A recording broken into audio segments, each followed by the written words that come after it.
അപ്പൊ പുതിയ ഷോർട്ട് ഫിലിമിന്റെ വിശേഷമാണ് നമ്മുടെ കൂടെയുള്ള ഡയറക്ടർ വിനീത്, അലിൻ ജോസ് പെരേര, ഡിസ്ന. അപ്പൊ ഡിസ്ന ഒന്ന് പരിചയപ്പെടുത്താമോ? എന്തായാലും ആദ്യമായിട്ട് കാണുന്നല്ലേ. എൻ്റെ പേര് ഡിസ്ന, എൻ്റെ സ്ഥലം കോഴിക്കോടാണ്. വീട്ടിലെ അച്ഛൻ, അമ്മ, ചേച്ചി, അച്ഛൻ, അമ്മമ്മ. ഞാനിപ്പോൾ മോഡലിങ് ചെയ്യുന്നുണ്ട്. 2-3 ഫിലിമായിട്ട് ഫ്രെയിം വന്നിട്ടുണ്ട്. പിന്നെ സീരിയൽ 2 ചെയ്തു. പിന്നെ ഒരു ഷോർട്ട് ഫിലിം ചെയ്തു. എങ്ങനെയാണ് ഈ ഒരു ഷോർട്ട് ഫിലിം അല്ലെങ്കിൽ ഒരു ആൽബം സോങ് എന്താ വിശേഷങ്ങളെന്ന് പറയാമോ? ആൽബം സോങ്ങിന്റെ പേര് വിനീതേട്ടൻ പറയട്ടെ, ബാക്കി പറയാൻ. പേര് ഇത് ശരിക്കും ഷോർട്ട് ഫിലിമിന്റെ നമ്മൾ പ്ലാൻ ചെയ്തേക്കുന്ന സാധനമാണ്. അപ്പൊ അതിനൊരു പ്രമോ സോങ് പോലെ വെറുതെ സോങ് അല്ലേ, വെറുതെ അല്ല പറഞ്ഞടാ, ഒരു പ്രമോ സോങ് ആയിട്ട് നമ്മൾ ചെയ്യുന്നതാണ്. ഇവൻ കുറച്ച് വർക്കുകളുണ്ട്. അപ്പൊ അത് കഴിഞ്ഞ് വരുമ്പോഴേക്കും നമ്മൾ ഷോർട്ട് ഫിലിം പ്ലാൻ ചെയ്യുള്ളൂ. ഓൾറെഡി ഞാൻ പറയട്ടെ. ജംഗിൾ സുന്ദരി എന്നാണ് വർക്കിന്റെ പേര്. അപ്പൊ ഇത് ഒരു ഫൺ മൂഡുള്ള ഒരു സബ്ജക്റ്റാണ്, ഒരു AJP ഫാൻസ് മൂഡുള്ള ഒരു സാധനമാണ്. അപ്പോൾ അത്തരത്തിലുള്ള ഒരു സബ്ജക്റ്റാണ്. വേറെ പ്രത്യേകിച്ച് നമ്മളിൽ വലിയ കഥയൊന്നും അങ്ങനെ വരുന്നൊന്നുമില്ല. അതിന്റെ കാസ്റ്റിംഗ് കാര്യങ്ങളൊന്നും പറയാം. കാസ്റ്റിംഗ് ഇപ്പൊ ഈ പറഞ്ഞ പോലെ ജിസ്ന, AJP, അലന് ഇപ്പോൾ ആദ്യത്തെ ഒരു എക്സ്പീരിയൻസ് ആണ് ഇതുപോലുള്ള. ബാക്കി റീൽസ് എന്നൊക്കെ പറഞ്ഞു കഴിഞ്ഞാൽ ഒരുപാട് എന്താ പറയുക, നമുക്ക് പറയാൻ പറ്റാത്ത രീതിയിലുള്ള എന്താ പറയുക, കുറച്ച് നമ്മൾ ഇതുവരെ കാണാത്ത രീതിയിലുള്ള AJP ഡാൻസും മൂഡും കാര്യങ്ങളൊക്കെയാണ് കൊടുക്കുന്നത്. സ്ഥിരം കാണുന്ന സ്റ്റെപ്പിൽ നിന്ന് കുറച്ച് മാറ്റങ്ങളൊക്കെ വരുത്തുന്നുണ്ട്. അതെ അതെ. ഇത് പറയാൻ പറഞ്ഞു. അലൻ ജോസ് ആണ് ഇതിൻ്റെ പ്രൊഡ്യൂസ് ചെയ്യുന്നത്. ആദ്യത്തെ പ്രൊഡക്ഷൻ അല്ലേ? ആദ്യമായിട്ട് ഇത്ര എമൗണ്ട് പർച്ചേസ് ചെയ്യുന്നു. അല്ലാത്ത ആൾക്കാരൊക്കെ മേടിക്കുന്നുണ്ട്. അത്യാവശ്യം 50,000 രൂപ അത്രയും റേഞ്ച് ആവും ഇത് ചെയ്യുമ്പോഴേ. വരും. ഇപ്പൊ നമ്മൾ സോങ് ചെയ്യുന്നു. അത് കഴിഞ്ഞ് ഇവൻ ഗൾഫ് പ്രോഗ്രാം ഉണ്ട്. അത് കഴിഞ്ഞ് വന്നതിന് ശേഷമാണ് ഇതിന്റെ മെയിൻ സോങ് നമ്മൾ അത് പറഞ്ഞത്. മെയിൻ ഡീറ്റെയിൽസ് ആയിട്ടുള്ള ഷോർട്ട് ഫിലിം സോങ് പ്ലാൻ. അല്ല, കാറുമായിട്ട് ബന്ധപ്പെട്ടെന്ന് പറഞ്ഞാൽ ഇതിൽ നിങ്ങൾ ഫസ്റ്റ് സീൻ കാണിക്കുന്നത് നിങ്ങളൊരു ഹിൽ ഏരിയ കൂടെ വരുന്ന സീനിൽ നിന്നാണ് തുടങ്ങുന്നത്.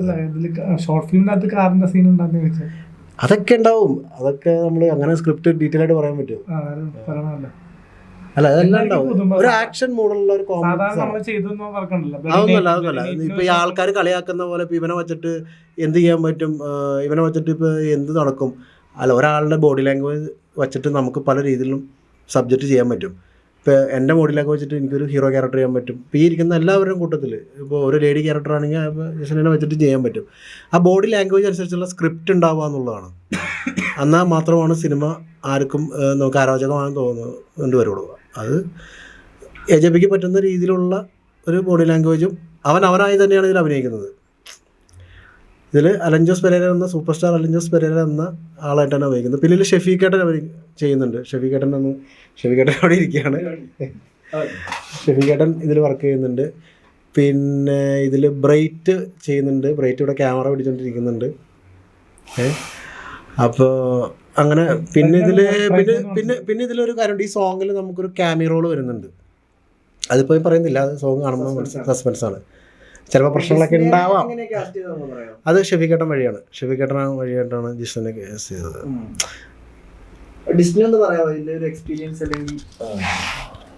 എക്സ്പീരിയൻസ് എന്താ പറയാ, ഇത് ഫസ്റ്റ് വർക്കല്ല, അത്യാവശ്യം വർക്ക് പോവാറുണ്ട്. ഇതുപോലൊരു വർക്ക് ഫസ്റ്റ് ടൈമാണ്.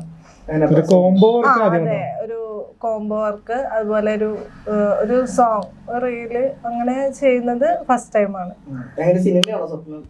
അതെ, ഞാൻ മോഡലിങ് ചെയ്യുന്നുണ്ട്. അതിലൂടെയാണ് ഞാൻ ഫിലിമിലേക്ക് ആദ്യം ചെയ്ത പടം ആസിഫ് അലി ഖാൻ്റെ കൂടെ അഡിയോസ് അമിഗോസിലെ ഒരു നല്ലൊരു ഫ്രെയിം കിട്ടിയിട്ടുണ്ട്. കുറച്ച് ഫ്രണ്ട്സൊക്കെ എന്നെ വിളിച്ച് പറഞ്ഞപ്പോൾ എനിക്ക് ഒരുപാട് സന്തോഷമായി. അതുപോലെ ഇപ്പോൾ തുടരൂല് അതിലുണ്ടെന്ന് പറഞ്ഞ കുറച്ച് ഫ്രണ്ട്സ് വിളിച്ചു. അതൊക്കെയാണല്ലോ ഇപ്പൊ നമ്മളെ ഏറ്റവും വലിയ അച്ചീവ്മെന്റ്. തന്നെയാണ് വലിയൊരു ഹീറോ അല്ലെ വലിയൊരു നടി ആവണം എന്നൊന്നല്ല, ഒരാള് 4 ആള് കണ്ടിട്ട് മനസ്സിലാക്കി ഒരു പറയുമ്പോൾ ഉള്ളൊരു സന്തോഷം, അതൊക്കെ അച്ചീവ്മെന്റ്. അതെനിക്ക് വലിയ സന്തോഷമായി. ഇപ്പൊ ഇതുപോലൊരു ചാൻസ് ആയിട്ട് ഷെഫീഖ വിളിച്ചു. അപ്പോൾ ഞാൻ ഓക്കെ പറഞ്ഞു. ഷെഫീഖാന്റെ വിളിച്ചിട്ട് ഞങ്ങള് ചെറിയൊരു അലമ്പിലൊക്കെ ആയിരുന്നു. വിളിച്ചപ്പോൾ വരില്ല എന്ന് വിചാരിച്ച ആള് ഞാൻ വന്നു. എനിക്ക് നല്ലൊരു എക്സ്പീരിയൻസ് ആയി.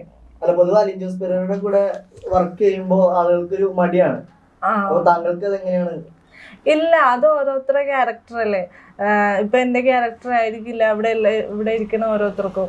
അത് ഓരോരുത്തരുടെ ആറ്റിറ്റ്യൂഡ് കാര്യങ്ങള്. ഇപ്പം ഷെഫീഖ് തന്നെ പറഞ്ഞു കുറെ പേരെ വിളിച്ചിട്ടാണ് എന്നെ വിളിച്ചതെന്ന്. അപ്പൊ ഞാൻ ഫസ്റ്റ് ടൈം എന്നെ ഓക്കെ പറഞ്ഞു. അതിപ്പം ആളൊരു ഫേമസ്, ഇപ്പൊ അത്യാവശ്യം ഫേമസ് ആയത് ഒരാളാണ്. അപ്പം ഞാൻ പറഞ്ഞു ഞാൻ ഓക്കെയാണ്.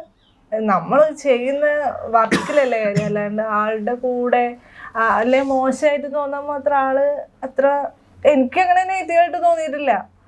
അത് ഞാൻ ഓക്കെ പറഞ്ഞു. ഓക്കെയാണ്, നല്ല എൻജോയ്മെന്റ് ആയിരുന്നു.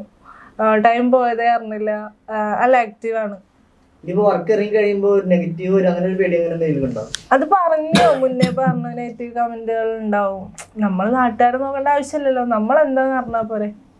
നാട്ടുകാരെ സർട്ടിഫിക്കറ്റ് നമുക്ക് ആവശ്യമില്ല. എനിക്ക് ഞാൻ അങ്ങനെ ചിന്തിക്കുന്ന ഒരാളാണ്. എനിക്ക് എന്റെ വീട്ടുകാരെ ബോധ്യപ്പെടുത്തുക, അല്ല എന്റെ ഫ്രണ്ട്സിനെ, അല്ലാണ്ട് എനിക്ക് നാട്ടുകാരെ ബോധിപ്പിക്കുന്നത് യാതൊരു ആവശ്യമില്ല. എന്റെ ലൈഫില് ഇത്രയും കാലത്തിനിടയിൽ നാട്ടുകാർ നല്ലത് പറഞ്ഞിട്ട് കേട്ടിട്ടില്ല. നാട്ടുകാരിങ്ങനെ പറയുന്നവരവിടെ പറഞ്ഞുകൊണ്ടിരിക്കുകയുള്ളൂ. നമുക്ക് ഒരു നേരത്തെ ആഹാരമോ അല്ലെങ്കിൽ പനിച്ച് കിടക്കുമ്പോൾ ഹോസ്പിറ്റലിൽ കൊണ്ടുപോകാനോ അവരാരും വരില്ല. സിനിമയിലാണെങ്കിൽ തന്നെ ഒരുപാട് ചില ആർട്ടിസ്റ്റുകളെ കൂടി ചില നടിമാർ അഭിനയിക്കാൻ തയ്യാറാവാറില്ല. അതേപോലെ തന്നെ ഇപ്പൊ ഷോർട്ട് ഫിലിം മേഖല എന്നും കൂടി പറയാം. അതിലിപ്പോ ലീഡ് ചെയ്ത് നിൽക്കുന്ന ഒരാളാണ് അലിൻ ജോസ് പെരേര. ഇപ്പൊ പറഞ്ഞു ഒരുപാട് പേരെ വിളിച്ചിട്ടാണ് താങ്കളെ സെലക്ട് ചെയ്തതെന്ന് പറഞ്ഞു. അപ്പൊ ഇങ്ങനെയൊക്കെ ഒരു ഇത് കൊടുക്കാനുള്ള ഒരു മനസ്സ് കാണിച്ചല്ലോ. ഞാനതിൽ ഓക്കെ ആയിരുന്നു. ആള് നമ്മളെ പോലെ ഒരു മനുഷ്യനല്ലേ. അപ്പൊ ആൾക്കും ഡ്രീമും കാര്യങ്ങളൊക്കെ ഉണ്ടാവല്ലോ. അതില് സക്സസ് ആവാൻ നമ്മളെ പോലെ കുറച്ച് ആൾക്കാർ അവരുടെ കൂടെ കലാമണിയുടെ കൂടെ അഭിനയിക്കാനായിട്ട് ഒരുപാട് നന്ദിനി ഒരുപാട് പേര്